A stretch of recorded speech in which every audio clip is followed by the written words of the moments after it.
저는 이제 어렸을 때 제가 그 세종대학교 어린이대공원 있는 그 근처에 살아가지고요. 그 옆에 이제 화양교회라고 있어요. 이제 화양리 뭐 이렇게 있고 그 건국대학교 있는 그쪽입니다. 그래서 이제 그 교회를 어렸을 때 다녔습니다. 그리고 이제 부모님은 이제 만락교회가 이제 지금 분당교회 만락교회 굉장히 큰데 그때는 천막 치고 이제 개척하고 그랬어요. 잠실에 그 허벌판에다가. 그래서 이제 부모님들은 다니시고, 그리고 이제 우리는 어려가지고 저희 할머니하고 그냥 화양교회 옆에 집 근처에 이렇게 이제 다녔어요. 근데 이제 거기 다니는데 이제 유치부 때 선생님, 이제 여자 선생님이 계셨어요. 유치부 부장 선생님인데 그분이 이제 나중에 이제 여자 장로님이 되셨어요. 그 교회에. 그리고 지금은 이제 나이가 많으시죠. 80대 이렇게 되셨는데 요즘도 연락하고 그러세요. 근데 그 장로님이 제가 이제 목사가 됐다고 나중에 찾아가니까 유치부 때 내가 너를 보고 목사가 될 줄 알았다 이렇게 이제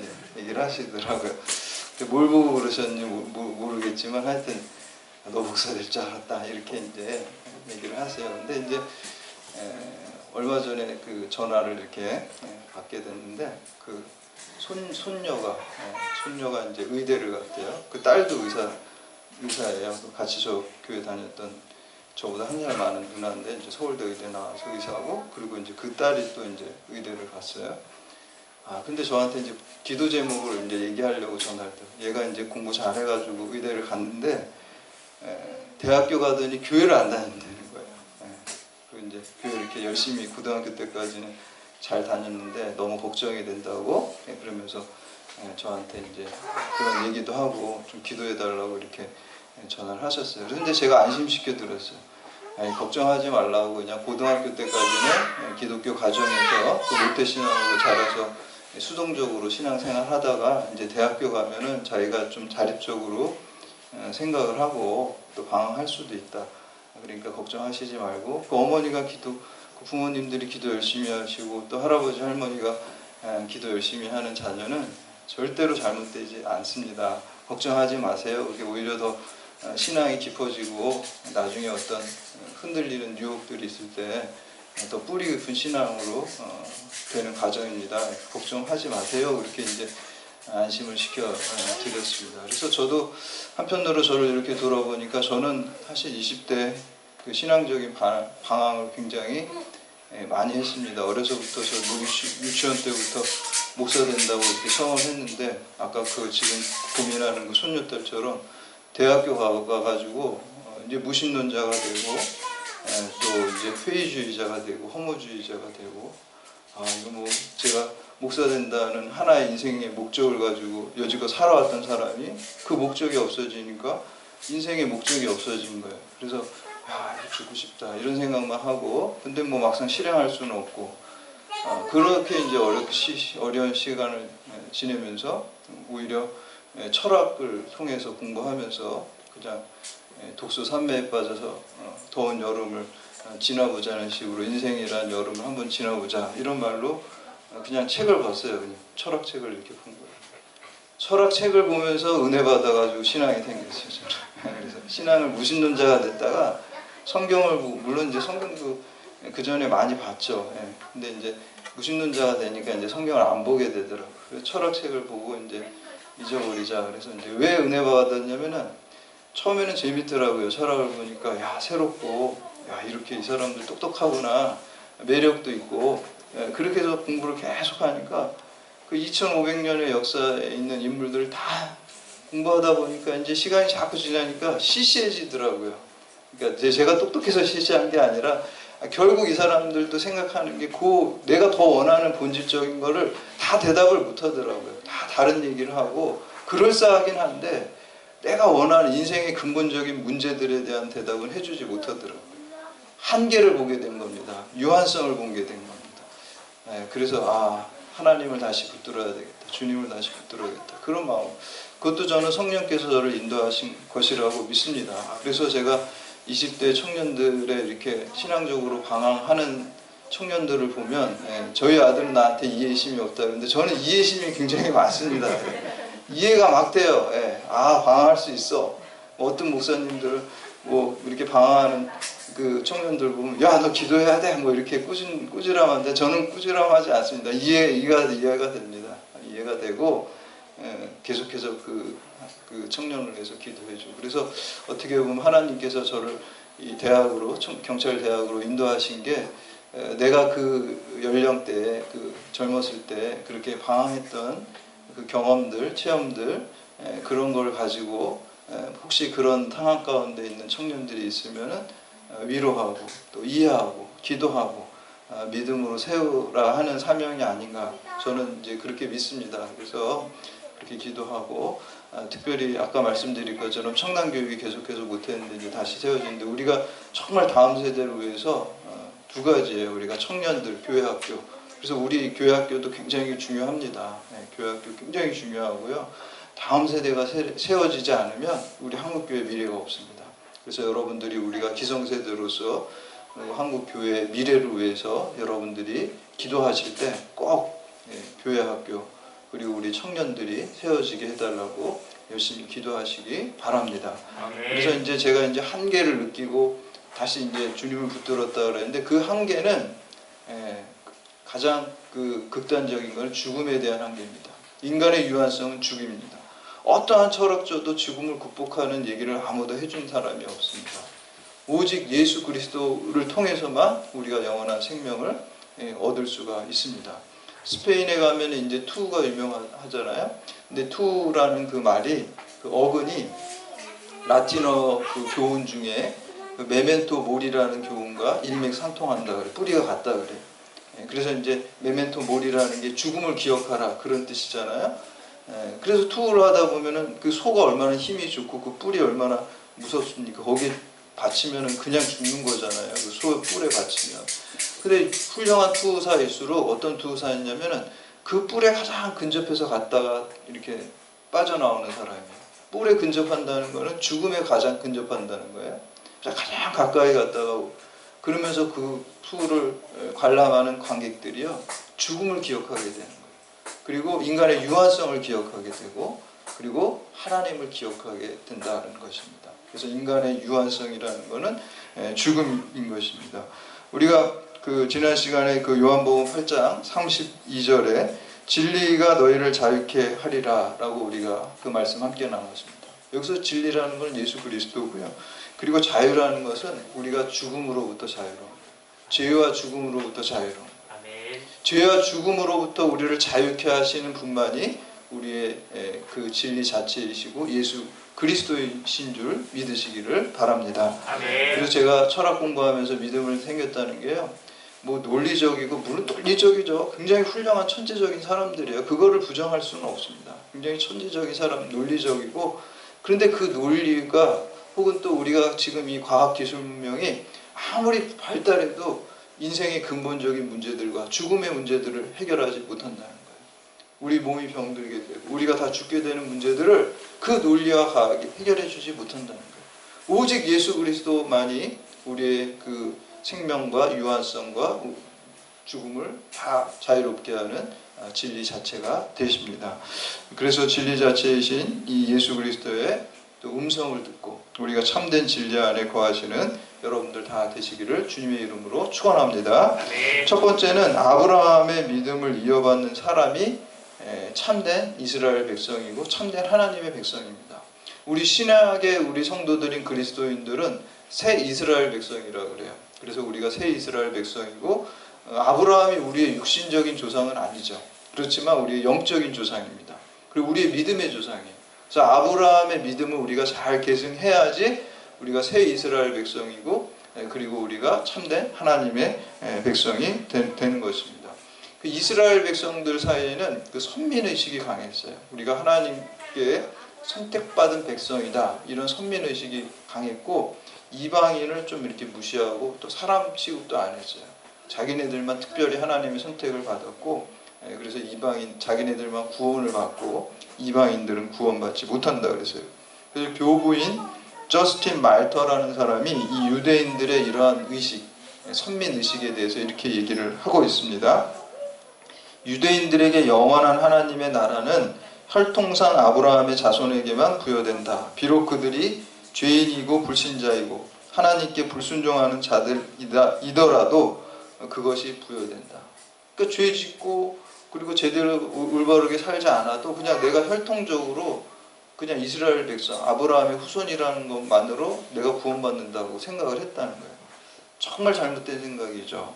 그래서 이제 예수님의 길을 세례 요한이 그거를 지적했어요. 그게 잘못됐다라고 이제 외치게 되죠. 마태복음 3장 7절에서 9절에 보면 세례 요한이 많은 바리새인들과 사두개인들이 세례 베풀어 되러 오는 것을 보고 이르되 독사의 자식들아 누가 너희를 가르쳐 임박한 진노를 피하라 하더냐. 그러므로 회개에 합당한 열매를 맺고 속으로 아브라함이 우리 조상이라 생각하지 말라. 내가 너희에게 이르노니 하나님이 능히 이 돌들로도 아브라함의 자손이 되게 하시리라. 혈통만으로 구원받는다는 그 생각은 완전 착각이라고 아주 그냥 일침을 가하는 것입니다. 그러면서 예수님께서 진리가 너희를 자유롭게 하리라 라고 말씀하시자 유대인들은 우리 33절에서 우리가 아브라함의 자손이라 남의 종이 된 적이 없거늘 어찌해서 우리가 자유롭게 되리라 하느냐.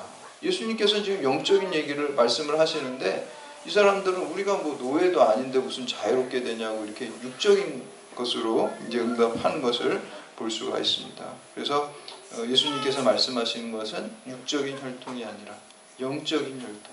우리도 이 아브라함의 믿음을 이어받은 영적인 혈통을 갖고 있는 겁니다. 그래서 구원받는 백성이 되는 거예요. 39절에서 40절 말씀 함께 봉독합니다. 시작. 대답하여 이르되 우리 아버지는 아브라함이라 하니 예수께서 이르시되 너희가 아브라함의 자손이면 아브라함이 행한 일들을 할 것이거늘 지금 하나님께 들은 진리를 너희에게 말한 사람이 나를 죽이려 하는도다. 아브라함은 이렇게 하지 아니하느니라. 아멘. 예수님은 유대인들에게 아브라함의 믿음을 본받아서 살지 않는 한 너희들의 조상이 아브라함일 수가 없다라고 말씀합니다. 그러니까 아브라함의 믿음을 본받아서 그 믿음대로 우리도 살아갈 때 참된 새 이스라엘 백성이고 그리스도인 구원받는 사람이 될 줄로 믿습니다. 그리고 계속해서 이제 41절하고 42절 말씀 함께 봉독합니다. 시작. 너희는 너희 아비가 행한 일들을 하는도다. 대답하되 우리가 음란한 데서 나지 아니하였고 아버지는 한 분뿐이시니 곧 하나님이시로다. 예수께서 이르시되 하나님이 너희 아버지였으면 너희가 나를 사형하였으니 이는 내가 하나님께로부터 나와서 왔음이라. 나는 스스로 온 것이 아니요 아버지께서 나를 보내신 것이니라. 아멘. 유대인들은 자신이 아브라함의 자손일 뿐만 아니라 하나님께서 자신들의 아버지가 되신다라고 반박했습니다. 그러자 주님께서는 너희들이 정녕 하나님 아버지의 자녀들이라면 반드시 하나님의 뜻을 이어받아야 하고 그것은 예수 그리스도를 믿는 것으로 나타나야 된다라고 이렇게 말씀하셨습니다. 그래서 이처럼 아브라함의 육적인 자손이 진정한 아브라함의 자손이 아니라 아브라함의 믿음과 삶을 계승한 사람들이 진정한 이스라엘 백성이고 또 하나님의 백성이 되는 것입니다. 두 번째는 하나님께 속해 있는지의 여부는 하나님의 말씀을 듣느냐 아니냐에 달려 있습니다. 우리 47절 말씀 함께 봉독합니다. 47절 시작. 하나님께 속한 자는 하나님의 말씀을 듣나니 너희가 듣지 아니함은 하나님께 속하지 아니하였음이니라. 아멘. 여기서 이제 듣는다라는 이 말은 헬라어 원어로 아코라는 단어예요. 아코라는 단어는 두 가지 의미가 있어요. 하나는 소리를 듣는, 우리가 영어로 이제 히어링이라고 해서 소리를 이렇게 듣는다는 거예요. 두 번째는 듣는 말의 내용을 따라서 행한다는 거예요. 청종의 의미가 있어요. 근데 바로 이 두 번째 청종의 의미가 우리에게 여기서 듣는다는 말씀의 의미입니다. 그래서 청종은 그냥 듣고 그 말씀을 따라가는 것이죠. 만약에 어떤 초등학생 아이가 아유 쟤는 참 말을 잘 들어 이렇게 얘기하면 거기 무슨 의미가 있는 거예요? 청력이 좋다는 거예요? 무슨 뭐 나이가 어린데 뭐 잘 청력이 얼마나 기가 발달했겠어요? 청력이 좋다는 의미가 아니죠. 말씀은 그냥 잘 알아듣고 그 말씀대로 순종해서 따라간다는 게 말을 잘 듣는다는 것이 뭐 이렇게 히어링을 잘 한다는 의미가 전혀 아닙니다. 그래서 여기서 말씀을 하나님의 말씀을 듣느냐 아니냐 했을 때 하나님의 말씀을 듣고 하나님을 쫓아 살고 청종하고 하나님의 말을 순종하는 사람이 바로 하나님께 속해 있다라는 증거다라고 이렇게 말씀하고 있습니다. 요한복음 10장에 예수님께서 양과 목자의 비유를 하시죠. 그래서 양은 자기 목자의 음성을 듣고 따른다 그랬어요. 그리고 타인의 음성을 알지 못하기 때문에 타인을 따르지 않는다라고 했어요. 그래서 우리가 하나님께 속했냐, 주님께 속했냐라는 것을 어떻게 알 수 있냐면, 이 사람이 오늘 이 말씀에 따라서 살아간다, 이 말씀대로 순종하는 삶을 살아간다, 그러면은 주님께 속하고 하나님께 속한 거예요. 근데 교회 다닌다 그러고 뭐 집사라 그러고 장로라 그러고 또 목사라고 이렇게 타이틀은 있고 그리스도인이라고 하는데 이 말씀대로 살지 않는다 그러면은 하나님에 속한 게 아니에요. 본질은 우리가 하나님의 말씀을 청종하느냐 안 하느냐에 따라서 우리가 하나님에 속해 있는지 안 하는지를 알 수가 있습니다. 우리가 말로는 하나님 따라 산다라고 말하지만 실제로는 내 육신을 따라 살고 정욕을 따라 사는 것은 하나님에 속한 자가 아닙니다. 우리 44절 말씀 함께 봉독합니다. 44절 시작. 너희는 너희 아비 마귀에게서 났으니 너희 아비의 육신대로 너희도 행하고자 하느니라. 그는 처음부터 살인한 자요 진리가 그 속에 없으므로 진리에 서지 못하고 거짓을 말할 때마다 제 것으로 말하나니 이는 그가 거짓말쟁이요 거짓의 아비가 되었습니다. 이 바리새인들과 제사장들은 유대인들이 말로는 하나님 중심이라고 산다 그러면서도 그렇지 않았어요. 그래서 우리가 성경에 보면은 예수님께서는 어떤 죄를 짓든지 주님께 나와서 진심으로 회개하면은 그 사람들을 다 용서해 줬어요. 당시 가장 천대받았던 사람들이 뭐예요? 세리, 창기 이런 사람들 있잖아요. 근데 우리가 성경에 보면 어때요? 그 사람들 예수님은 불쌍히 여기시고 그 사람들을 다 용서해 주셨어요.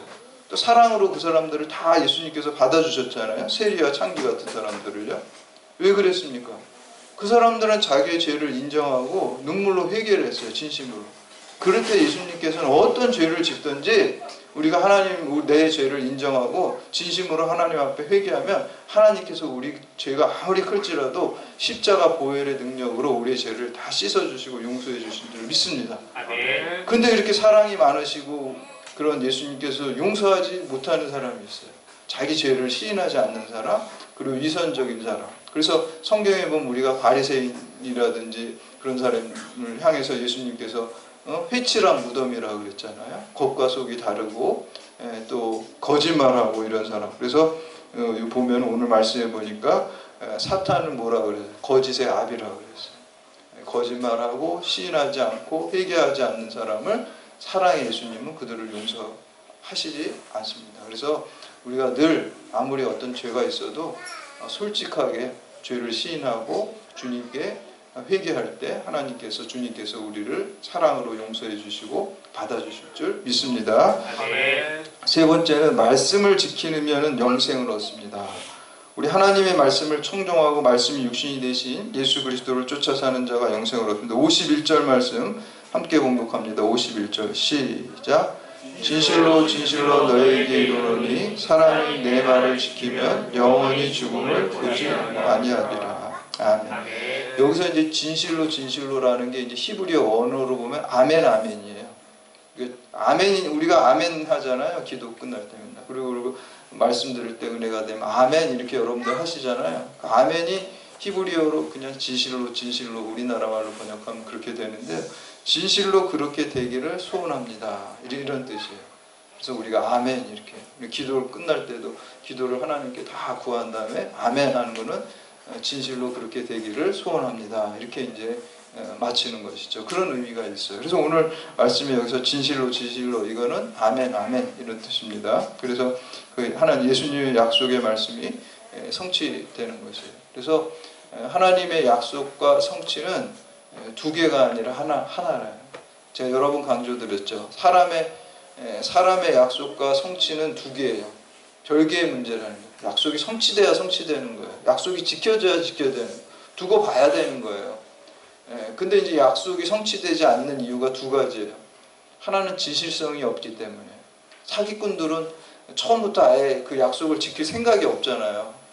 그냥 사기쳐가지고 그냥 도망가는 거잖아요. 사기꾼들은 진실성이 없기 때문에 약속이 이루어지지 않아요. 처음부터 내가 나 100만 원만 지금 꿔줘. 그럼 내가 한 달 뒤에 200만 원으로 너 갚아줄게. 그럼 100만 원 이렇게 꿔가지고 도망가죠. 연락 두절되죠. 진실하지 않은 거예요. 처음부터 약속이 진실하지 않았기 때문에 약속이 성취가 안 된 거예요. 이루어지지 않은 거예요. 지켜지지 않은 거예요. 두 번째는 진실함이 있어요. 어떤 사람이. 예, 그래서 친구한테 나 100만 원만 꿔줘라. 그럼 내가 사업해가지고 한 달 뒤에 너한테 200만 원을 갚아줄게. 이 사람은 진심으로 그렇게 얘기했어요. 진실한 사람이에요. 근데 사업을 하다가 사업이 망했어요. 갚을 수 있나요? 없나요? 갚을 수가 없어요. 예, 능력이 없기 때문에 그 사람은. 진실을 한데 능력이 없기 때문에 갚은 마음은 있는데 자기가 갚을 형편이 안 되기 때문에 못 갚은 거예요. 그러니까 약속이 이루어지지가 않아요. 근데 하나님은 어떠신 하나님이에요? 진실하신 하나님이고 전능하신 하나님입니다. 그렇기 때문에 하나님의 말씀은 그냥 말씀 약속이 있다는 것 자체가 이미 성취가 있어요. 여러분에게 하나님이 오늘 약속 말씀이 뭐예요? 말씀을 지키면 뭘 얻는다 그랬어요? 영생을 얻는다고 약속하셨어요. 약속이 이루어질까요? 안 이루어질까요? 당연히 이루어집니다. 하나님은 진실하신 하나님이시고 신실하신 하나님이고 하나님은 전능하신 하나님이기 때문에 하나님의 약속은 반드시 이루어질 줄 믿습니다. 아멘. 그래서 이 성경의 말씀이 다 하나님의 약속이에요. 우리가 해야 될 일은 뭡니까? 믿는 거예요. 이게 반드시 이루어진다는 걸 믿는, 두 개가 아닙니다. 그냥 한 개예요. 하나님의 약속이 있다는 게 이미 축복이에요. 아멘. 지금 내 현실이 아무것도 안 바뀌어서도 하나님의 약속이 있다라는 거는 이건 이루어질 거니까. 아멘. 내 현실은 뭐 변한 것 같지 않고 고통이 있고 힘든 게 있지만 하나님의 약속이 있다는 건 이미 이루어진 거, 끝난 겁니다. 이미. 우리가 해야 될 거는 약속을 믿는 것과 약속이 이루어지기를 그 약속을 붙들고 기도하는 것입니다. 그래서 혹시 여러분 가운데 하나님께서 특별히 나에게 주신 어떤 레마의 약속이 있다 그러면 우리가 시간이 오래 지나게 되면은 아 이거 뭐 안 이루어지는 건가 이런 의심이 들 때가 있잖아요. 흐지부지 될 때가 있잖아요. 그 약속을 다시 잡고 주장하면서 기도하시기를 바랍니다. 아멘. 반드시 이루어집니다. 하나님의 약속은 두 개가, 하나님은 천지도 말씀으로 창조하셨어요. 하나님의 말씀으로. 하나님의 말씀으로 우리가 새로운 존재로 태어난 거예요. 거듭났어요. 마찬가지로 이 하나님이 우리 주신 이 약속의 말씀, 이 말씀은 지키면 영생을 얻으리라. 이것은 반드시 우리 삶 가운데 이루어지는 것입니다. 우리가 지난 제가 수요 예배 때 말씀드렸던 예화 있잖아요. 캐나다하고 미국의 나이아가라, 어른들이 제일 좋아하는 폭포, 나이아가라 폭포를 이렇게 줄 타고 가는 거 말씀드렸잖아요. 그 후반부가 사실이 있어요. 그래서 오늘 말씀드리려고 후반부는 얘기를 안 드렸어요. 전반부는 우리 수요 예배 참석하신 분들은 들었잖아요. 그 브론딘이라는 그 외줄타기 아주 세계적인 그 전문가가 외줄을 타잖아요. 그 나이아가라 폭포에다가 줄을 걸고서 사람들한테 제가 이 장대 하나만 가지고 여기 건너갈 수 있다고 믿습니까? 그러니까 사람들이 예 믿습니다 이렇게 했잖아요. 그래서 이렇게 한쪽으로 쭉 건너갔어요. 그 다음에 이제 수레 같은 거를 이렇게 어깨에다 짊어주고 제가 이번에는 이 수레를 어깨에다 메고 저쪽으로 건너갈 텐데 건너갈 수 있다고 믿습니까? 그러니까 예 믿습니다 그랬잖아요. 그래서 이제 건너갔어요. 그 다음에 이제 세 번째는 이 사람이 그러면 이제 이번에는 이 수레에다가 내가 어떤 사람을 태우고 건너가려고 하는데 그것도 건너갈 수 있다고 믿습니까? 예 믿습니다 그래가지고 그 대답한 사람 중에 당신 나와서 타라 그러니까 그 사람이 못한다고 안 탄다고 이렇게 얘기했던 그 얘기 거기까지 얘기를 드렸습니다. 거기가 끝이 아니에요. 사실은 더 있습니다.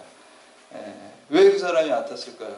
말로는 믿습니다 그랬지만 믿지 않는 거예요. 그거 못하는 거잖아요. 못한다는 건 믿지 않는 거예요. 진짜로 믿는 게 아니에요. 그래서 못한다고 막 그렇게 하는데 어떤 꼬마애가 손을 번쩍 들더니 제가 타겠습니다 그러는 거예요. 제가 타겠습니다. 그래서 그 꼬마아이를 태우고서 거기를 건너갔어요. 그래서 사람들이 막 물어봤어요. 야, 너는 어떻게 거기 수레에 타가지고 건너갔냐? 그러니까 저 분이 우리 아빠예요 그러는 거예요. 우리 아빠예요. 내 아빠를 믿기 때문에 제가 탈 수 있었다. 여러분 우리가 하나님 아버지를 믿는 것도 저는 이와 같아야 된다고 믿습니다. 아멘. 우리가 말로 입술로 뭐 하나님 믿는다라고 이렇게 하지만 진짜 이 어린아이 같이 그 어린아이의 마음처럼 그 모든 것을 다 맡겨서 믿지 못할 때가 너무 많이 있습니다. 여러분, 하나님의 약속과 성취는 두 개가 아니라 하나예요. 이미 여러분에게 약속이 있다는 것 자체가 이미 축복이 있다는 거예요. 우리가 그 미래를 앞당겨서 믿는 거예요. 현재화 시켜가지고. 크레도라는 말이 그 라틴어에서 믿는다라는 거예요. 크레도라는 말의 뜻이 들어가면요, 심장을 내어준다는 뜻이 있어요. 믿는다는 건 심장을 내어준다는 거예요. 그게 무슨 말입니까? 내 목숨과 생명을 다 해가지고 거기다 믿는다는 거예요. 그 꼬마 아이가 아버지 수레에 타가지고 그 나야가라 폭포를 건너갈 수 있는 거, 심장을 들인 거예요. 자기 생명을 다 들여서 그 아버지를 믿은 거예요. 여러분, 오늘 우리 가운데 이런 믿음이 있습니까? 여러분, 이런 믿음이 반드시 있어야 될 줄 믿습니다. 아멘. 네, 그래서 말로만 이제 뭐 하나님 믿는다가 아니라 정말 약속이 이루어질 거를 우리가 믿고 또 믿는 데서 끝나면 안 됩니다. 약속을 주었어도 우리 성경 말씀에 뭐라 그랬어요? 하나님이 그걸 이행하시지만 그래도 너희는 그 약속이 이루어질 것을 구해야 한다라고 그랬어요. 기도해야 한다 그랬어요. 믿지만 우리가 하나님이 하시지만 하나님은 기도를 통해서 일하세요. 기도를 통해서. 우리가 기도할 때 하나님이 그것을 이루어 가시고 역사하실 줄 믿습니다. 아멘. 그래서 우리 아브라함과 같은 믿음의 조상들도 약속을 붙들고 이루어지기를 믿고 소원하고 기도했을 때 그 약속이 아브라함을 통해서 다 이루어지고 축복의 통로가 되었습니다. 오늘 이 시대에 여러분들이 하나님께서 주신 약속을 정말 믿고 크레도라는 게 믿는다라고 그랬죠. 나는 믿는다 그런 뜻이거든요. 라틴어에서. 심장을 다 들여서, 여러분 목숨을 들여서, 생명을 들여서, 전 존재를 다 들여서 산 제물로 하나님께 여러분의 인생을 다 드리듯이 그것을 올인해서 믿음으로써 여러분들이 이 시대에 아브라함과 같이 축복을 받고 그 축복을 흘려보내는 축복의 통로가 다 되시기를 주님의 이름으로 축원합니다. 아멘. 이제 다 같이 자리에서